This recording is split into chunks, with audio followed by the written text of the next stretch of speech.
Check the vital signs of the patient in preparation to the initial assessment. Apply aseptic technique in hand washing before assessing the patient.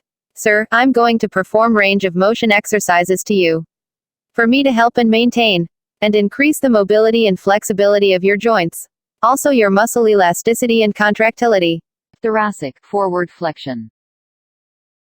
Standing position with feet shoulder width apart and with the cervical, thoracic, and lumbar spine in 0 degrees of lateral flexion and rotation.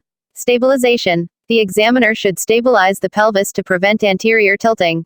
Procedure. With the individual in the standing position, mark the spinous processes of the T1 and S2 vertebrae. Using a skin marking pencil, align the tape measure between the two spinous processes T1 and S2, and record the distance at the beginning of the ROM. Hold the tape measure in place as the individual performs flexion ROM. Record the distance at the end of the ROM.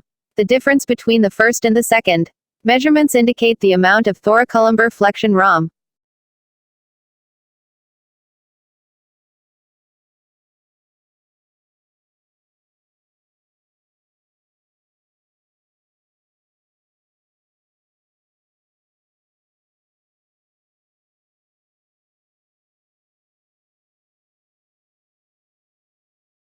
Thoracic extension. Position of the patient. Same with thoracic forward flexion. Stabilization. Stabilize the pelvis to prevent posterior tilting. Testing motion. Ask the individual to extend the spine as far as possible. The end of the extension ROM occurs when the pelvis begins to tilt posteriorly.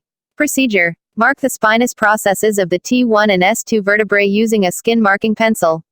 Align the tape measure between the two spinous processes and record the measurement. Ask the individual to bend backward. The difference between the measurement taken at the beginning of the motion and that taken at the end indicates the amount of thoracolumbar extension.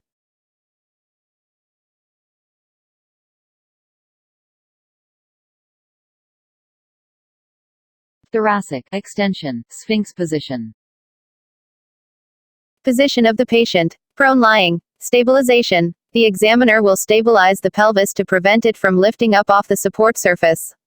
Procedure. Direct the individual to extend elbows to raise the trunk up off the table and extend the thoracolumbar spine. Locate the individual's sternal notch and use the tape measure to measure the distance from the sternal notch to the supporting surface. Check to make sure the tape measure is vertical and record the measurement.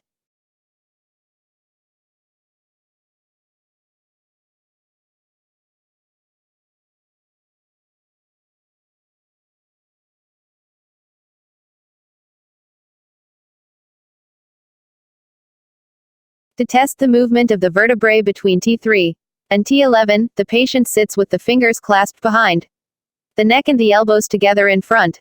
The examiner places one hand and arm around the patient's elbows, while palpating over and between the spinous processes. The examiner then flexes and extends the spine by lifting and lowering the patient's elbows.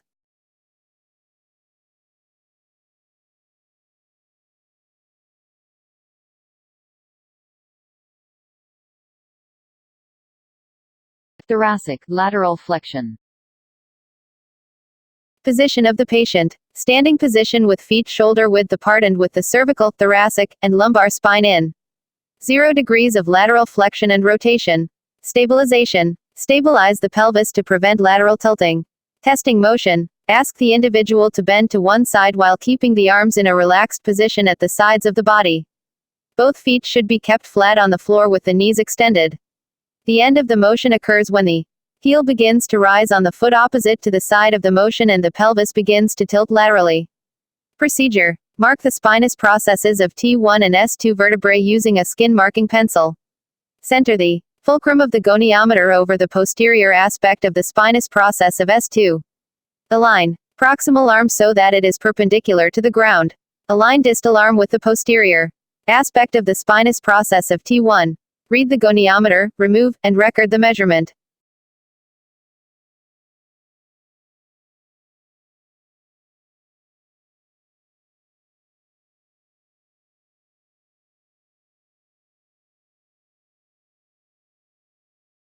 The patient sits with the hands clasped behind the head. The examiner uses the thumb on one side of the spinous process and or the index finger and or the middle finger on the other side to palpate just lateral to the interspinous space. The examiner moves the patient into right side flexion and then left side flexion and by palpation, compares the amount and quality of right and left movement including adjacent segments.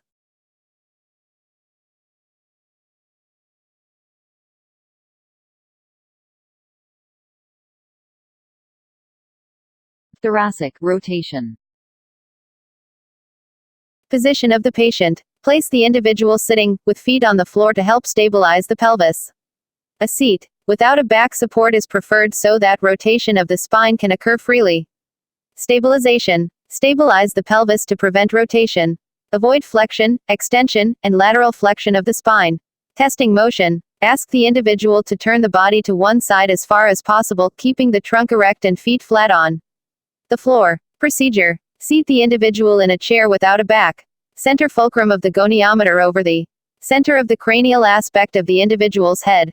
Align proximal arm parallel to an imaginary line between the two prominent tubercles on the iliac crests.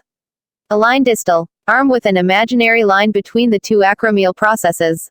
Ask the individual to turn the body to one side as far as possible, keeping the trunk erect and feet flat on the floor. The end of the motion occurs when the examiner feels the pelvis start to rotate.